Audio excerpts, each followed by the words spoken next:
Hälytyskeskus. Onko palokunta? Kyllä on.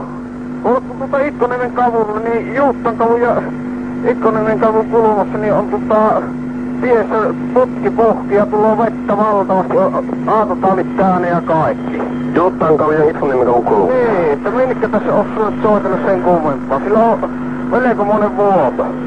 Joo. Pitki? Ilmoittaan se eteenpäin. Täh? Ilmoittaan se eteenpäin. Hetken nopeasti, siellä on niin paljon tullut aatotallin vettä, sillä aatot ummassa ja kaikki. Selvä. 3 metrin matkalta putki on puhki ja tulee vettä paljon pitkin katuja. Juuttan kavun ja Itkoniemen kavun. Itkoniemen katu 19 ja Juuttan kavu siinä kolma. Että se on niinku Itkoniemen puolella enemmän se, mutta kyllä se näkyy. Selvä. Nopeasti. Nopeasti, selvä. Voi hyvä. Hälytyskeskus. Onko palokunta? Kyllä on. Tulkii perkele häkki nyt hajoon koko talon, teillä on veen pääsimus. Ottakaa niin monta ruiskohatta, niin saari kyllä ovet ja talo ja alakerta on sortuu koko talo, ettekä tuo kuulta äsken soitin jo teille. Kyllä. Ja palokunta on tulossa. Pankee pillit huutamaan ja helvetin häkkiä, täällä on hätää nyt. Selvä. Ja on soitettu jo monta kertoo teille. Selvä, palokunta on tulossa. Perkele häkkiä nyt minulta. Palokunta on tulossa. Pillit huutamaan, uskokei nyt minulla. Ja häkkiä. Selvä.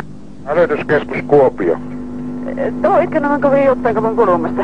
Nee. Tuollako sitä pala-autoa tänne? Kyllä Tää on. putki poikki. Kyllä on. Täällä on niin paljon vettä koko seutu täynnä, että Kyllä on. lähtekee tulemaan ja äkkiä. Kun on tulossa. Selvä.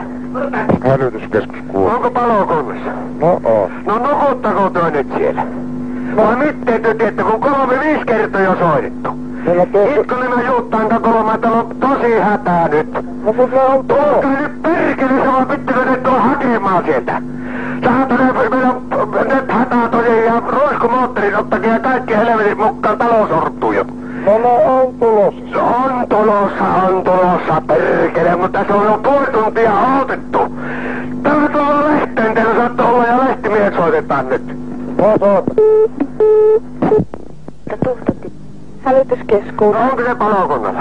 On kyllä. No onko tänne Itkoniemelle tulossa kettä? Sinne on tulossa auto ja tulee varmasti ihan heti. Ihan heti, kuinka kun puolta jo soitettu, milläkö se ihan heti jo? Se on tulossa sinne matkalla. Ei näe tulevan perkele, ja poliisit soittakee kanssa yksittäisiltä, tänne tarvitaan hirveästi voimia nyt. Poliisit on sinne tulossa. No, on sinnittu. Nyt ja sanomalehtimiehet. Joo. Soittakaa ne kanssa sieltä, että minun tarvittaisi. Ihan totta, ja vakuutusyhtiötä kaikki nyt paikalle. Joo, kyllä. Nyt on katastrofin juttu, ymmärrättekö? Joo. Niin, minä sanon, että todetaan täällä vielä lisää. Ei tänne tule ketään. Perkele nyt olleen kaupunki, ei saa palokuntoa, perkele nyt.